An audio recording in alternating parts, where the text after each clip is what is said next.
Tracy with the Stemmen team. Welcome to our series on tips for getting your home ready to sell. We wanted to provide you with some simple suggestions that will help get your home looking its best and get you top dollar with your sale. If you're thinking about selling, please reach out to us. We offer free consultations. We hope that you enjoy these, and please let us know if you have any questions. 9 things to do to get your home ready to sell this year.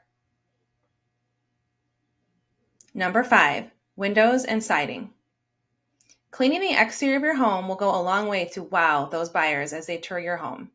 Power washing your exterior is important, especially if it's something that has not been done regularly. You can rent a power washer or hire an exterior cleaning company to get the job done.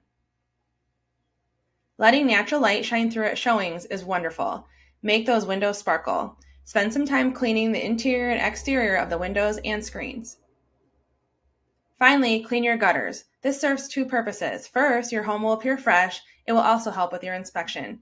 An exterior cleaning company can handle all these jobs that we have recommended. Ask us for a referral. Let our experience move you. Text or call today and we'll help you get started.